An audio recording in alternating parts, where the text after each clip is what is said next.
గూగుల్కి సుందర్ పిచాయ్, మైక్రోసాఫ్ట్కి సత్య నాదెల్లా, అడోబ్కి శాంతను నారాయణ్. ఇలా ప్రపంచంలోని అతిపెద్ద టెక్నాలజీ కంపెనీస్కు భారతీయ మూలాలున్న నాయకులు నాయకత్వం వహిస్తున్నారు.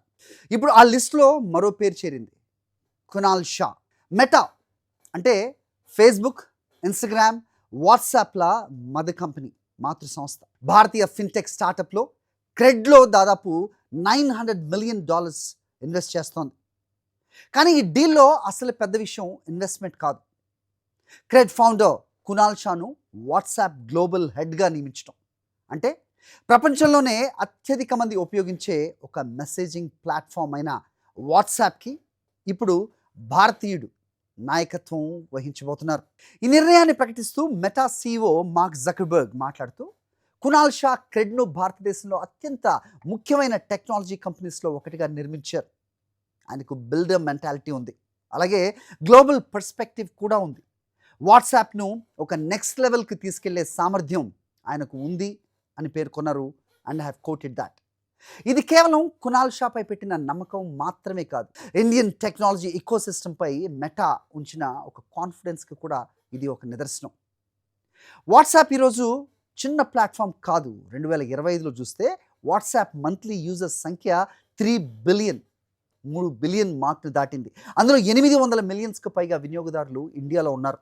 అందుకే భారత్ వాట్సాప్కు అత్యంత కీలకమైన market, very important market. Moving on, వాట్సాప్లో కొత్త రెవెన్యూ స్ట్రీమ్స్ క్రియేట్ చేయటం, AI ఇంటిగ్రేషన్ను మరింత విస్తరింపచేయటం, ప్లాట్ఫామ్ భవిష్యత్తును తీర్చిదిద్దటం, ఇవన్నీ కూడా ఇప్పుడు కునాల్ షా రెస్పాన్సిబిలిటీస్లో ఒక పార్ట్ కానున్నాయి.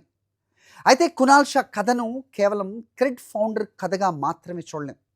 Meta chief product officer Chris Cox మాటలు చెప్పాలంటే, I'm quoting once again, Kunal Shah ఇండియాలో అత్యంత గౌరవం పొందిన ఆంటర్ప్రినర్స్లో ఒకరు. ఆయన ఒక సీరియస్ థింకర్, అంతకంటే ఇంపార్టెంట్, ఆయన ఒక జెన్యూన్లీ అ గుడ్ పర్సన్. అంతేకాదు, క్రెడ్ను నిర్మించడమే కాదు, కునాల్ షా వందలాది ఎర్లీ స్టేజ్ స్టార్టప్స్లో పెట్టుబడులు పెట్టారు.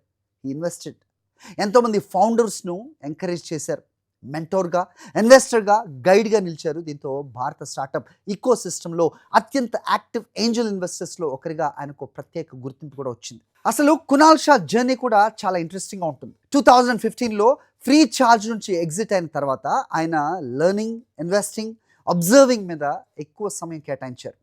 ఆ టైంలో ఆయన మనసులో ఒక ప్రశ్న వచ్చింది, ట్రస్ట్ను రివార్డ్ చేయలేమా? కాన్ ట్రస్ట్ బి రివార్డెడ్. ఆ ఒక్క ప్రశ్నే క్రెడ్కు పునాది అయింది. క్రెడిట్ కార్డ్ బిల్స్ను టైంకి చెల్లించే వారికి రివార్డ్స్ ఇవ్వాలి అనే ఆలోచనతో స్టార్ట్ అయిన క్రెడ్ ఈరోజు payments, lending, insurance, commerce, wealth management వరకు స్ప్రెడ్ అయింది. 0 నుంచి స్టార్ట్ అయిన ఈ ప్లాట్ఫామ్కి ఇప్పుడు 17 మిలియన్కి పైగా మెంబర్స్ ఉన్నారు. మరింత ఇంట్రెస్టింగ్ విషయం ఏంటంటే, ఈ ఏడాది క్రెడ్ తన ఫస్ట్ ప్రాఫిటబుల్ క్వార్టర్ను కూడా నమోదు చేసింది. మెటా తాజా ఇన్వెస్ట్మెంట్తో పాటు కంపెనీ తన 5వ ఎంప్లాయీ స్టాక్ ఓనర్షిప్ బై బ్యాక్ను కూడా అనౌన్స్ చేసింది. అంటే ఉద్యోగులు, ఎంప్లాయీస్ ఎవరైతే ఉన్నారో తమ వద్ద ఉన్న షేర్స్లో కొంత భాగాన్ని క్యాష్గా మార్చుకునే అవకాశం వాళ్ళు పొందుతారు. ఇక ఈ రెస్పాన్సిబిలిటీస్ నేపథ్యంలో Kunal Shah cred day to day operations నుంచి తప్పుకుంటారు. అయితే షేర్ హోల్డర్గా మాత్రం కంటిన్యూ అవుతారు. ప్రస్తుతం క్రెడ్ స్ట్రాటజీ అండ్ ఫైనాన్స్ చీఫ్గా ఉన్న మనీన్ సేత్ ఇంటర్మ్ CEOగా బాధ్యతలు చేపట్టనున్నారు. ఇక వాట్సాప్ గురించి కునాల్ షా చెప్పిన మాట చాలా ఇంట్రెస్టింగ్గా ఉంది. వాట్సాప్ ప్రస్తుతం ఉన్న స్థితికి, అది భవిష్యత్తులో చేరగలిగే స్థాయికి మధ్య చాలా పెద్ద గ్యాప్ ఉంది. అంటే వాట్సాప్ ఇంకా ఎంతో పెద్ద ప్లాట్ఫామ్గా మారే ఛాన్స్, ఆపర్చునిటీ ఉంది అని ఆయన భావిస్తున్నారు. మెటా CEO మార్క్ జకర్బర్గ్తో పాటుగా మెటా లీడర్షిప్ టీంతో కలిసి ఈ అవకాశాన్ని తాను సాకారం చేయడానికి ఎదురు చూస్తున్నానని కునాల్ షా అంటున్నారు. ఇక్కడ ఇంకో ఇంట్రెస్టింగ్ విషయం గుర్తుంచుకోవాలి. మెటా చాలా సంవత్సరాలుగా భారత్లో భారీగా పెట్టుబడులు పెడుతోంది. ఇట్స్ ఇన్వెస్టింగ్, ఎందుకంటే భారత్ మెటాకు అత్యంత ముఖ్యమైన మార్కెట్స్లో ఒకటి. ఈ ఇన్వెస్ట్మెంట్లో మెటా కొత్తగా క్యాపిటల్ పెట్టడమే కాకుండా ఇప్పటికే ఉన్న కొంతమంది ఇన్వెస్టర్స్ వద్ద నుంచి షేర్స్ కూడా కొంటుంది. అయితే మెటా క్రెడ్ బోర్డ్లో సీట్ మాత్రం తీసుకోవట్లేదు. అలాగే క్రెడ్ కస్టమర్ డేటా ఏదైతే ఉంటుందో దానికి మెటాకు ఎలాంటి యాక్సెస్ కూడా ఉండదు.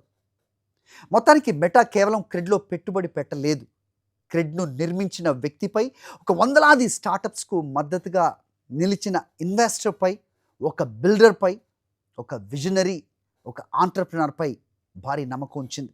ఇంకా చెప్పాలంటే 3 బిలియన్‌కు పైగా వినియోగదారులు ఉన్న ప్రపంచంలోని అతిపెద్ద కమ్యూనికేషన్ ప్లాట్‌ఫామ్స్‌లో ఒకటైన వాట్సాప్ ఫ్యూచర్‌ను ఇప్పుడు ఒక ఇండియన్ చేతిలో పెట్టింది.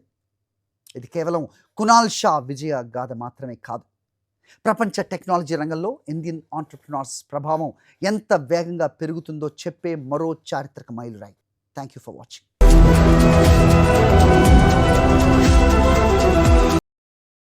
మరిన్ని అప్డేట్స్ కోసం ఛానల్ను సబ్స్క్రైబ్ చేయండి. నోటిఫికేషన్స్ కోసం బెల్ ఐకాన్ పై క్లిక్ చేయండి.